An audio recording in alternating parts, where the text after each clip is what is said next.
వ్యాసుడు. ఈరోజు గురు పూర్ణిమ లేదా వ్యాస పూర్ణిమ అని గురుకులంలో ఉన్న వాళ్ళందరూ కూడా గురువుని చేరి పూజలు పురస్కారాలు, పాద పూజ, పాదుకుల పూజ అనేక కక్షల్లోనూ చేసుకుంటారు. వాళ్ళ సాంప్రదాయం ప్రకారం సృష్టిలో గురువుకు ఎంతో అగ్రస్థానం ఇచ్చారు వేదాల్లోని ఋషులు.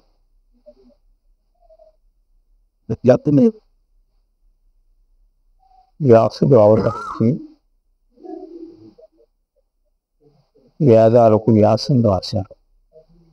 వ్యాస అంటే వేదము మొదట ఉన్నది వేదము, తరువాత వేదములు. ఇప్పుడు ద్వాపర యుగంలోనూ వ్యాసుడు అవతరించి విభాగం చేశాడు. యాగం చేస్తే వాటికి విభాగం చేశాడు. ఒకటిగా ఉన్నదాన్ని 4గా విభాగం చేసి జైమిని, సుమంతుడు, పైలుడు, వైశంపాయనుడు అన్నటువంటి 4 శిష్యులకు ఆ 4 వేదాలు అప్పచెప్పి 4 పీఠాలు పెట్టి 4 దిక్కుల ఈ వేదాలను మీరు ప్రచారం చేయని చెప్పి అప్పచెప్పాడు శిష్యులకు. దాన్ని గురు పరంపర అంటారు. అంటే అక్కడ నుండి నా గురువులు దీన్ని పోషించుకొస్తూ వచ్చారు. ఇది ద్వాపర యుగం నాడు ఈ వేదాన్ని ఒకటిగా ఉన్నదాన్ని రానున్న కాలంలో అల్పాయుష్లు, రోగగ్రస్తులు ఒకటిగా ఉంటే చదువుకోలేరని చెప్పి దాన్ని 4గా విభాగం చేసి 4 శిష్యులకు అప్పచెప్పి 4 పీఠాలు పెట్టి ఎంతో పరిశ్రమ చేశారు వ్యాసుడు. వ్యాసో నారాయణ వ్యాసాయ విష్ణు రూపాయ విష్ణువే వ్యాస. మహావిష్ణువే వ్యాసుడి రూపంలో అవతరించి జగద్గురువుగా వ్యవహరించి ఆ వేదాలని 4 శిష్యులకు పంచిపెట్టి ఈ వేదాలను మీరు ప్రచారం చేయండి అని అప్పచెప్పి ఆయన అవతరించి సమాజానికి ఎంతో ఉపకారం చేశారు. సాక్షాత్ మహావిష్ణువే వ్యాసుడుగా అవతరించారు. విష్ణువు వేరు, వ్యాసుడు వేరు కాదు. విష్ణువే మహావిష్ణువే వ్యాసుడు రూపంలో వచ్చాడు. ఈ గురుకులంలో అందరూ కూడా ఈ వేదాల్ని చదువుకొని ఆనాటి నుండి ఈనాటి వరకు కూడా పోషించుకొస్తూ ఉన్నారు. వేదాలు చదువుకుంటారు, కొన్ని పన్నాలు తీసుకుంటారు, శిష్యులకు నేర్పుతుంటారు. ఇలాగ ఒక్కొక్కరు ఒక్కొక్క కాలంలో ప్రయాణం చేస్తారు. కానీ మన గురువు గారు మనకు మాత్రం వేదాలు చదువుకోమని చెప్పలేదు. వేదానికి మూలమున్న వేదము అంటే తెలివి అని అర్థం. వేదములు అంటే తెలివిని ప్రకాశింపజేయనవే అని అర్థం. మనలో తెలివి ఉంది, అది వేదం. ఆ తెలివి 4గా విభాగం చేసి సమాజానికి తెలుపుడు చెయ్యమని ప్రచారం చేశారు. అవి గురుకులంలో నడుస్తుంటాయి. త్రైగుణ్యో విశ్వం వ్యాగ నిస్త్రైగుణ్యో భవార్జున నిర్ద్వందో నిత్య సత్వస్థ నిర్యోగక్షేమ ఆత్మవా అని చెప్పి భగవద్గీతలో స్వామి చెప్పారు. అర్జున 3 గుణాల గురించి వేదాలు తెలియజేస్తాయి. తమో గుణము, రజోగుణము, సత్వగుణం. ఈ తమో గుణం ఎట్లా ఉంటుంది, రజోగుణం ఎలా ఉంటుంది, సత్వగుణం ఎలా ఉంటుంది అని చెప్పి ఆ గుణాల తాలూకా వాటి తాలూకా ప్రేరణ ఎలా ఉంటుంది, వాటి నుండి బయటపడడం కొరకు ఆ 3 గుణాల గురించి వేదాలు తెలియజేస్తాయని చెప్పారు భగవద్గీతలో స్వామి. వేదం అలాంటిది కాదు. 3టికి పైన ఉన్నటువంటి తెలివి ఏదైతే ఉందో ప్రజ్ఞానం బ్రహ్మ, దాని గురించి తెలియజేస్తారు. మూలానికి వెళ్ళాలి. మనం ఏం చేస్తామంటే ప్రతి సిద్ధ విద్యార్థి కూడా వేదాలు, శాస్త్రాలు చదువుకోని అవసరం లేదు. ఎందుకు అంటే కాలం చాలా స్వల్పము. అనంత శాస్త్రం బహువేదితవ్యం అల్పస్య కాలో బహువస్య విఘ్నం యస్సారభూతం తదుపాసి కవ్యం హంసో యథాక్షీరం ఇవామ మిశ్రమని ఉత్తరగీతలో స్వామి చెప్తారు, శాస్త్రం అనంతం, కాలం చాలా స్వల్పం.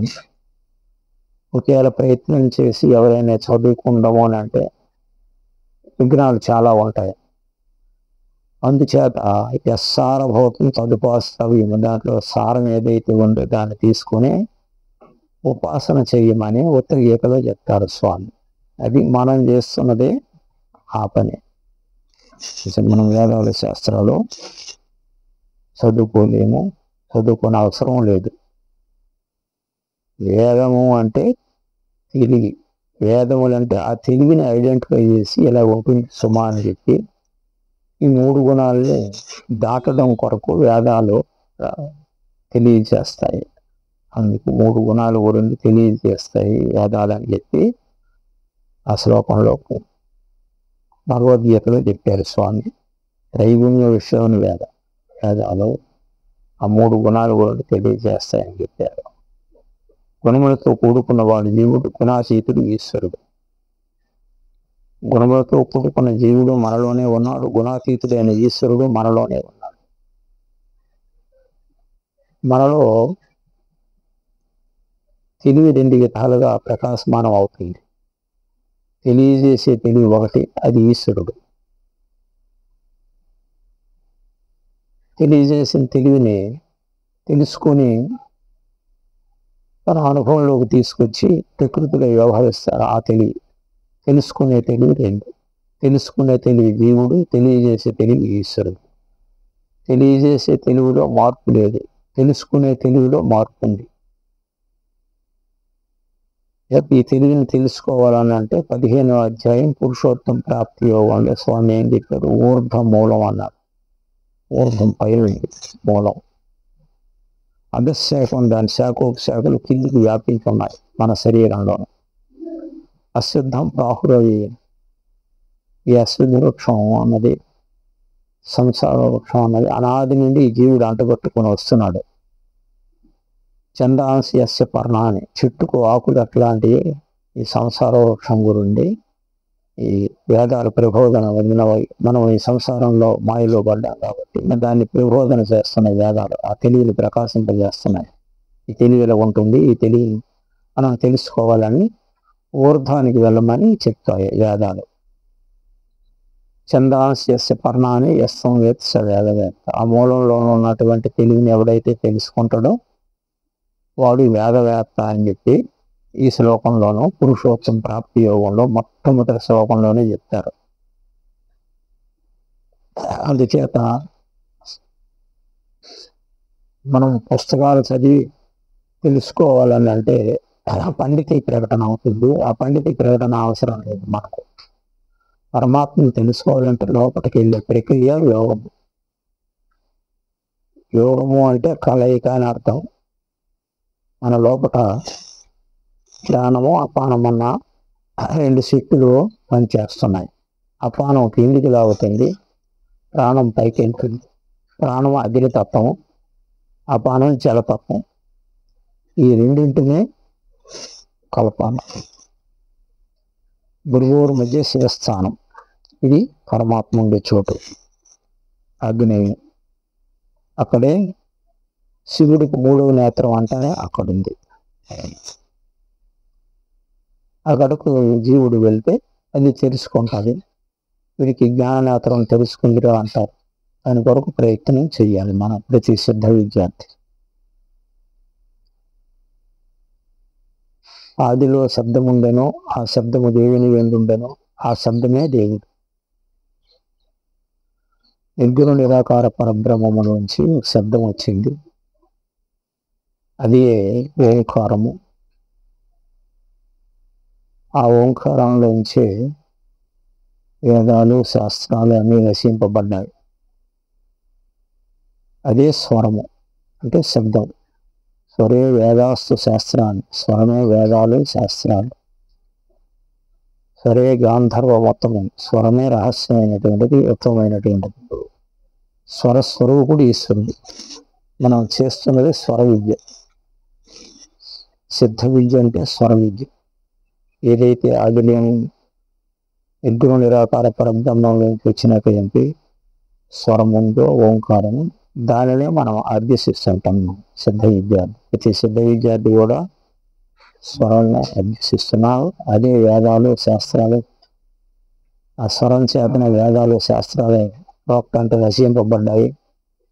కాబట్టి ఆ స్వరాన్ని పట్టుకొని మనము సాధన చేయాలి. సాధన చేస్తే మూలంలోకి వెళ్తాం. ఇక వేదాదో స్వరప్రోక్తో, వేదాలకు ఆదిలోనూ అంత్యంలోనూ ఆ స్వరమే ఉంది. ఆ స్వరం చేత వేదాలు రచింపబడ్డాయి. వేదాంత ప్రతిష్ట, వేదాంతం అంతా కూడా స్వరంలోనే. అంటే ఇప్పుడు మనం చూస్తున్నటువంటి స్వరంలోనే వేదాంతం అంతా ఉండేది, నిక్షిప్తమైంది.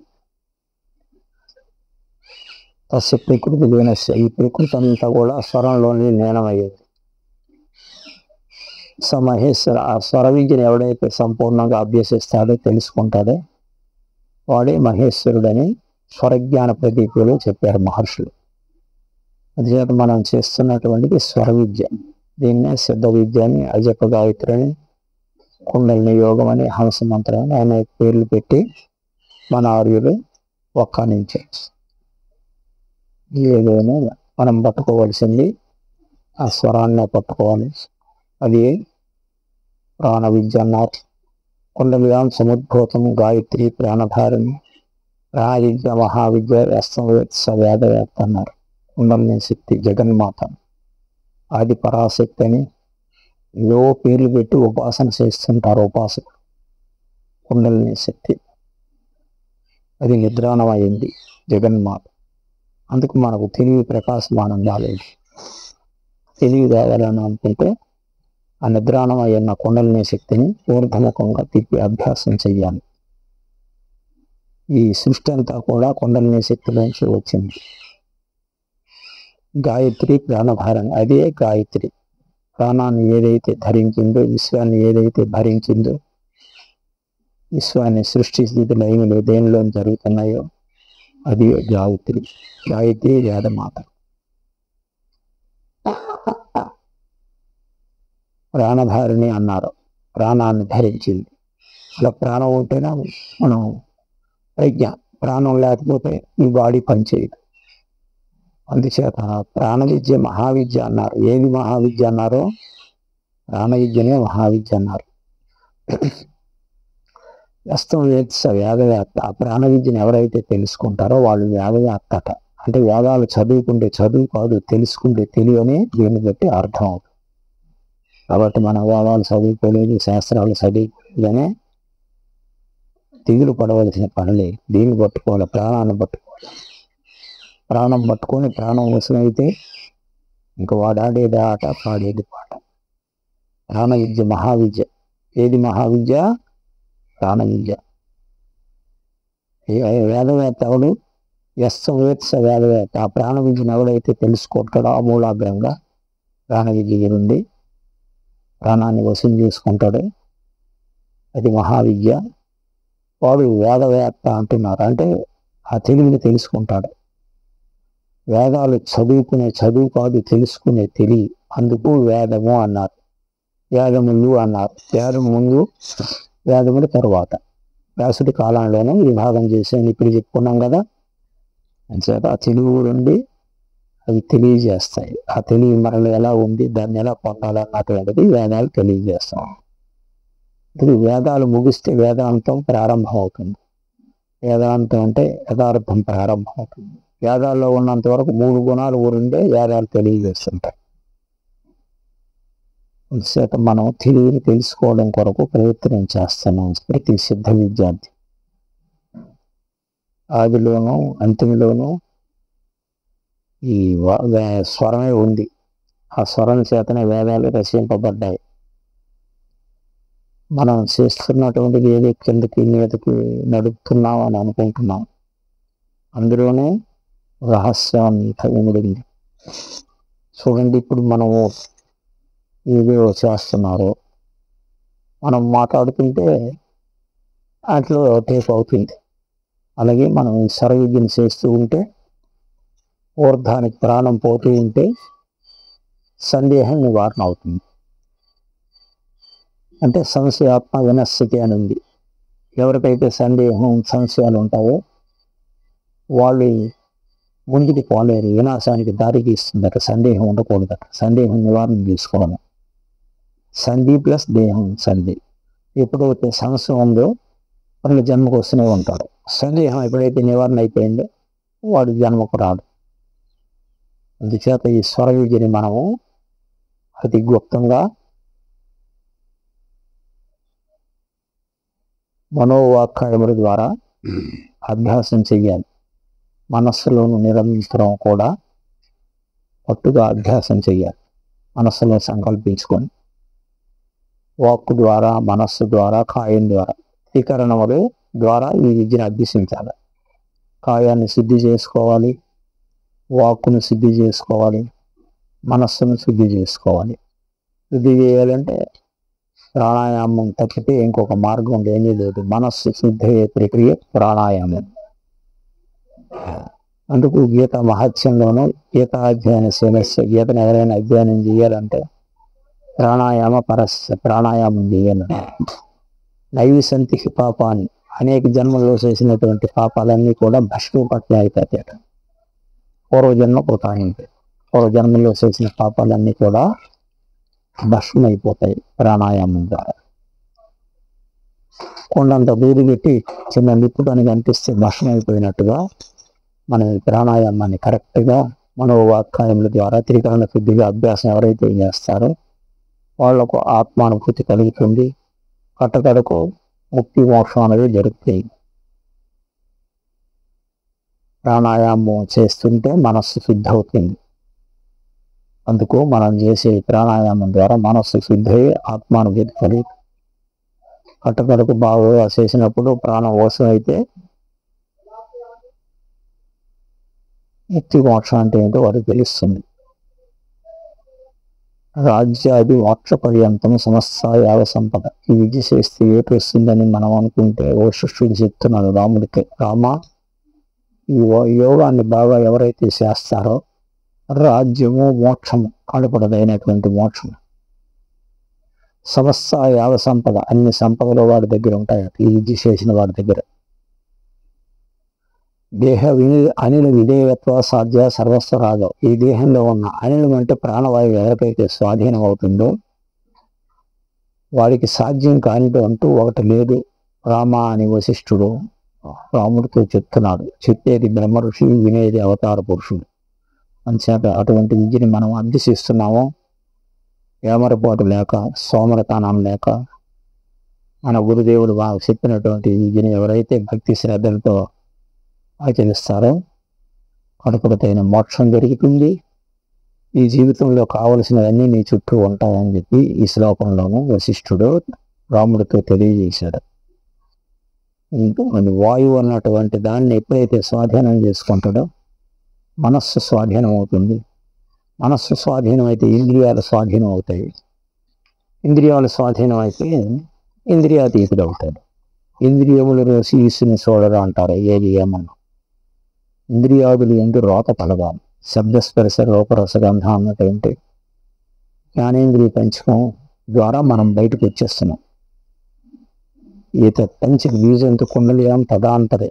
కుండలిని శక్తి లోపల ఉన్నటువంటి ఆ జగన్మాత ప్రాణవాయు రూపంలోనూ శబ్దస్పర్శ రూపరసగంధ అన్నటువంటి ఇంద్రియాదుల ద్వారా బహిర్ముఖంగా స్పందన కలిగి బయటకు వచ్చి మననాత్మనయిత్య సంకల్పం చేస్తే మనస్సు అవుతుంది. బోధాత్ బుద్ధిరీతి స్ఫుట. బోధ కలిగి ఉంటే బుద్ధి అవుతుంది. ఆ బుద్ధి ద్వారా ఇంద్రియాదుల ద్వారా బహిర్ముఖంగా వచ్చేస్తున్నాడు. అందుచేత ఈ కుండలిని శక్తిని ఎవరైతే ఊర్ధముఖంగా తిప్పి అభ్యాసం చేసి ఈ ప్రాణ విద్యని ప్రాణాన్ని వశం చేసుకుంటారో ఇంద్రియాతీతులు అవుతారు.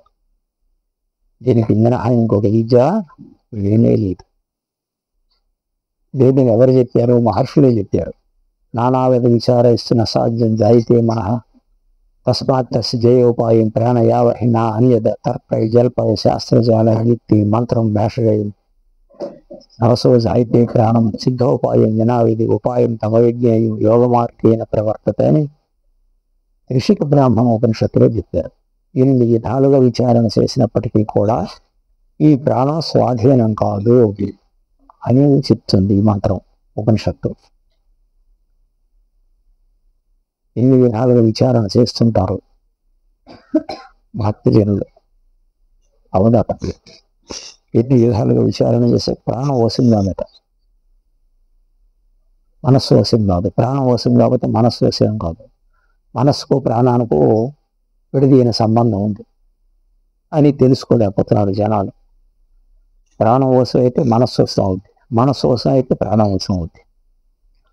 అందుచేత మా ప్రయత్నాలంతా కూడా ప్రాణం నాదే పెట్టాలా, మనస్సు నాదే పెట్టాలి. ఏదో ఒకటి వశం అయితే రెండు వశం అయిపోతుంది.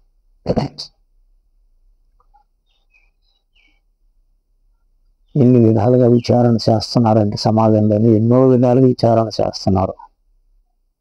కొన్ని ముఖ్య అక్కడ ఉందంటే ఇలా ఉందంటే ఇలా ఒక ఇలా స్థితిని తీసుకొచ్చేకాలని చెప్తాను లాస్ట్ అది ఫైనల్కు. అలాగే మహర్షులు అన్ని విచారణ చేసి నానాగతి విచారిస్తున్న అసాధ్యం జాయితే మనస్సు స్వాధీనం కాదు. తర్కై జల్పై శాస్త్రజాలై యుక్తి మంత్రం భేషజయం నవసో జాయితే ప్రాణం.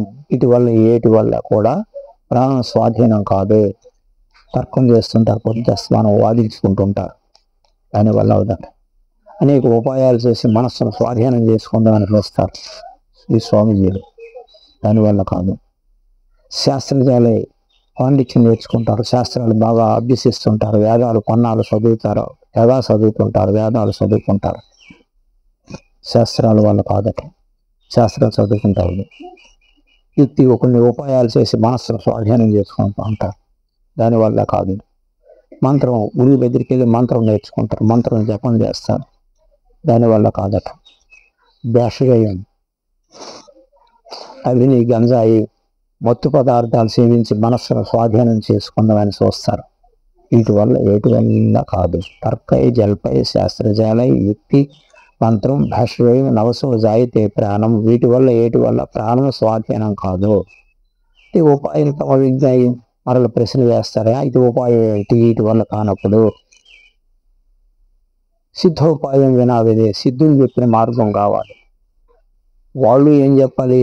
ఉపాయం తమ విజ్ఞాయం యోగ మార్గేన ప్రవర్తతే, సిద్ధులు అయి ఉండాలి, ఆ మార్గంలో వాళ్ళు సిద్ధిని పొందాలి, మనకు చెప్పాలి, అది యోగ మార్గం అయి ఉండాలి.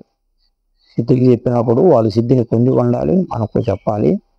ఈ ఉపాయం తమ విజ్ఞాయం, ఆ ఉపాయం కూడా ఏమై ఉండాలి? యోగ మార్గేన ప్రవర్తతే, యోగ మార్గం అయి ఉండాలంట అని చెప్పి త్రిశిఖ బ్రాహ్మణోపనిషత్తులో మహర్షులు ఈ శ్లోకంలో చెప్పారు. కాబట్టి బుద్ధివంతుడైనటువంటి వాళ్ళు అన్ని విడిచిపెట్టి ఎక్కడైతే సిద్ధిని పొందినటువంటి సంస్థ ఉందో ఆ సంస్థ దగ్గరికి వెళ్ళి ఆ సమాజంలో చేరి ఆ గురువుని సంప్రదించి ఆ ప్రాణ విద్యను నేర్చుకొని సిద్ధిని పొందడానికి ప్రయత్నం చేయాలి. మన మార్గంలోని ఎంతోమంది సిద్ధులు ఉన్నారు, డౌట్ లేదు. ఈ సిద్ధ విద్యుడు ఎంతోమంది సిద్ధిని పొందారు, అది యోగ మార్గం మనకు దొరికింది. కాబట్టి భక్తి శ్రద్ధలతో ఎవరైతే దీన్ని విశ్వాసంతో అభ్యాసం చేస్తారో ఈ మహావిద్య కాబట్టి ప్రాణం స్వాధీనం అయితే మనస్సు స్వాధీనం అవుతుంది, మనస్సు స్వాధీనం అయితే ఇంద్రియాలకు అతీతులు అవుతాడు, అప్పుడు ఆత్మానుభూతి కలిగి. అంటే ఎన్ని విధాలుగా విచారణ చేసినప్పటికీ కూడా యోగ మార్గం తప్పితే ఇంకొక మార్గం లేదని ఈ శ్లోకంలో చెప్పారు. ఇడా పింగళయూరి మధ్య, ఇది ఇడా నాది, ఇది పింగళ నాది, మధ్యలో సుషుమ్నా సూక్ష్మ విపులి, సుషుమ్నా నాడి అతి సూక్ష్మంగా ఉంది. తస్మిన్ విశ్వం సహచరాచరం ప్రతి, ఈ విశ్వం అంతా కూడా సృష్టి రహస్యం అంతా కూడా ఆ నాడిలోనే ఇమిడి చేసినాడు స్వామి. మూలాధార ఆరంభ్య బ్రహ్మరంధ్ర పర్యంతం సుషుమ్నా సూర్యభ తన్మధ్యే పరమాత్మ వ్యవస్థిత, ఆ మధ్యంలోనే పరమాత్మ ఉన్నాడు. ఈ పరమాత్మ ఉండే చోటు క్రీమతి. ఎప్పుడైతే కిందికి వచ్చినాడో దక్షిణాభిముఖంగా చూసి ప్రపంచాన్ని చూసి ఈ దేహం నేను అనుకొని పడరాని అగసాట్లు పడుతున్నాడు, జీవభ్రాంతితో సంచారం చేస్తున్నాడు సదాశివుడే. మళ్ళీ ఉత్తరముఖంగా వెళ్ళాలి, ఉత్తరంలో దక్షిణాయనకు వచ్చాడు. ఇది దక్షిణాయనము, ఇది ఉత్తరాయణం. చేత ఇంత సూక్ష్మంగా మన ఆర్యులు చెప్పారు. అయినే దక్షిణే ప్రాప్తి. దక్షిణ అంటే కింది ముఖం వచ్చాడు.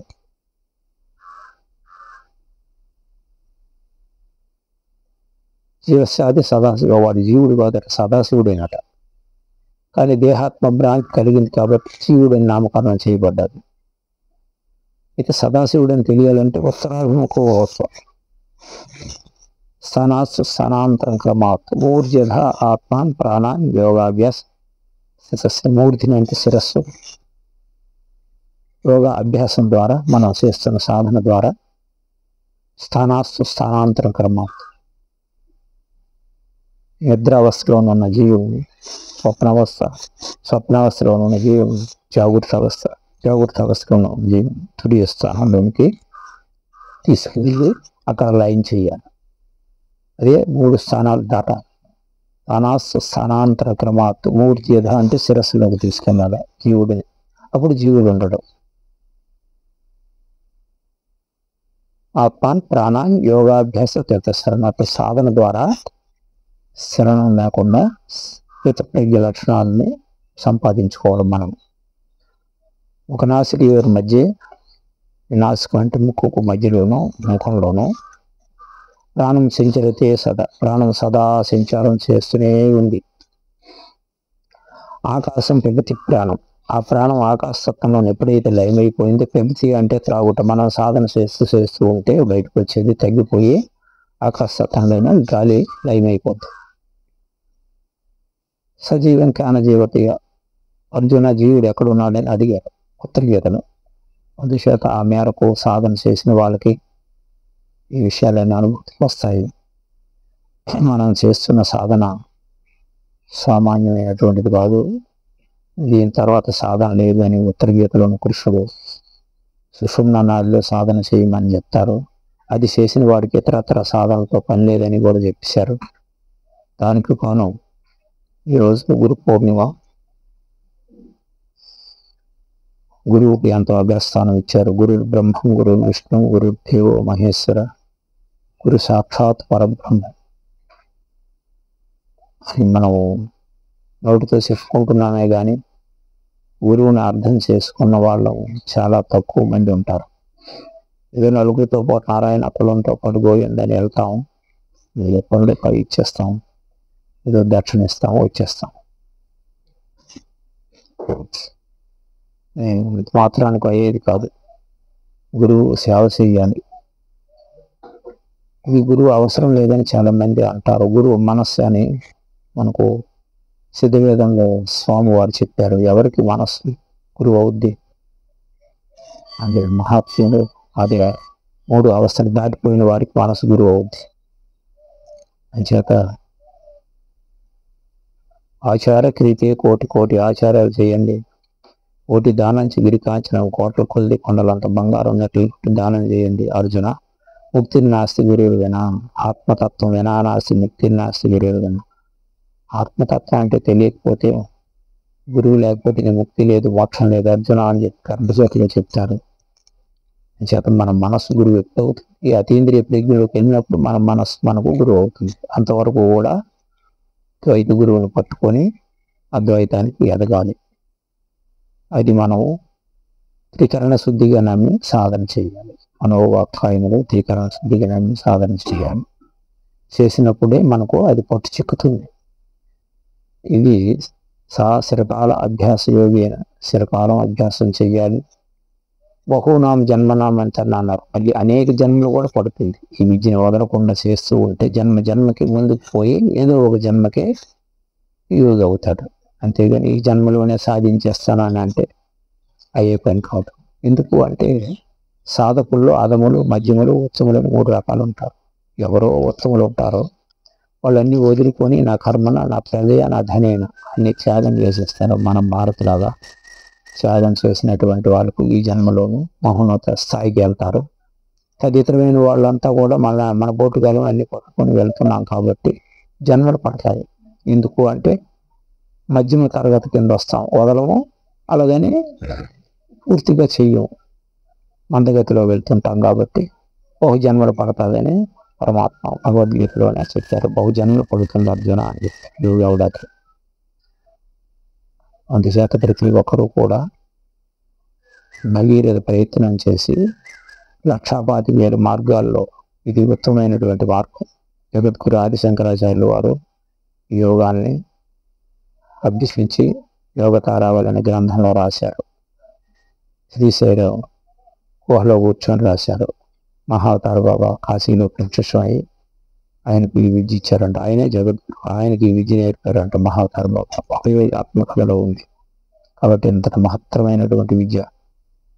సదాశివోక్తాని సపాద లక్షాలయావదానాన్ని వసంతలోకే ఆదానుసంధాన సమాధియే. 1,25,000 మార్గాలు ఉన్నాయి. అందులో ఉత్తమమైనటువంటిది లయ యోగము లేక ఆదానుసంధానం అన్నట్టు మనం చేస్తున్నటువంటి సిద్ధ విద్యే. ఇది సమాధికి తీసుకుపోతుంది. 1,25,000 మార్గాల్లో ఉత్తమమైనటువంటి మార్గం అని చెప్పి జగద్గురు ఆదిశంకరాచార్యులు వారు చెప్తారు. వారు యోగ తారావళిలో దీని గురించి రాస్తారు. అలాగే ఉత్తరీయకంతా కూడా యోగం గురించి ఉంటుంది. ఇంకా ఆత్మ సోదరి సోదరులందరూ భక్తి విశ్వాసాలతో ఈ సాధన చేస్తూ ముందుకు పోవాలని స్వామిని అర్థిస్తూ స్వస్తి ప్రజాభ్యాం పరిపాలయాం న్యాయేన మార్గేణ మహీమహేష్ గో బ్రాహ్మణేభ్యం శుభమస్తు నిత్యం లోకా సమస్తా సుఖినో